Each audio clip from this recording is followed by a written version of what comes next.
It's always a pleasure to come to this event and to be challenged in the area of poverty, particularly during these most difficult economic times. It's important that your voices are heard on behalf of the many people who can't be here today. I do want to recognize those senators who are here today who are standing in support of the initiative spoken of. Minority Leader Dennis Algiere is here with us. Senator Christopher Algiere, who is also a member of the Health and Human Services Committee. And of course, Senator Harold Metz, who is well known to all of you, is here too. And I see a finger pointing. Senator Joshua Miller is also in the back, the chair of it.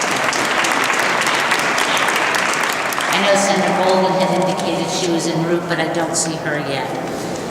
Certainly to all the members who are here today and my colleagues in government, Governor Rando, it feels good saying that, Governor Rando, and Speaker Mattiello, it is a pleasure to be here. And it focuses on our attention on issues that we should all be mindful of as we undertake the businesses of the legislative session. And as the Governor said, we face a very challenging budget deficit this session as we did last session. And it is important that we undertake business to understand the impact of decisions we make on Rhode Islanders in poverty. But despite the difficult economy of the past few years, I do want to take a minute to talk about some of the very good things the Speaker and I working together were able to do in the budget last year. And perhaps the one that stands out the greatest, because it was an issue for many of my colleagues in the election last year, was the directing of the increase of the real estate conveyance tax and the directing of that tax towards fighting homelessness.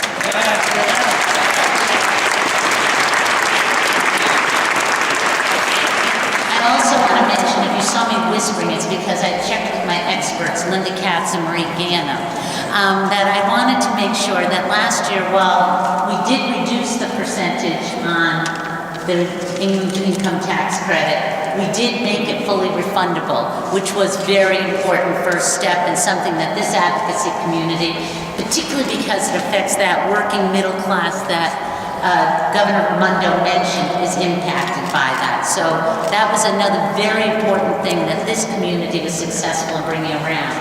You have a new voice to fight for you in Senator Coyne, who is also here, just newly sworn in yesterday, representing East Bay areas as well. It's 4 towns, I don't want to get them wrong here.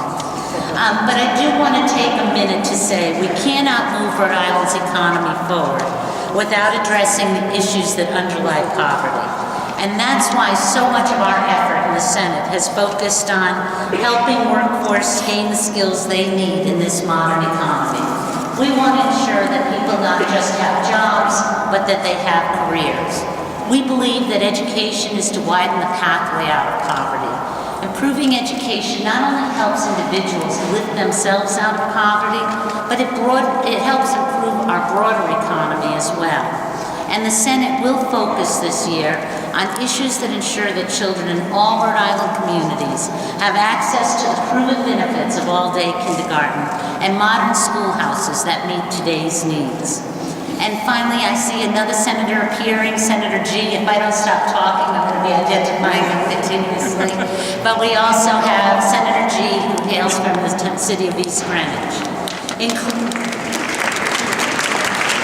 closing, I simply want to say, like education, the investments we make in job training, child care assistance, preventative health care, and supportive housing, we believe can reduce long-term costs to the taxpayer, as well as help the most needy of individuals. And we will continue to have that focus, and I look forward to working together with all of you, the Speaker of the House, and the Speaker of the House, I made you leader as well, and Governor Rando, as we move forward. And one last before I close, I have Chairman McCaffrey of Judiciary, who is here as well. Welcome.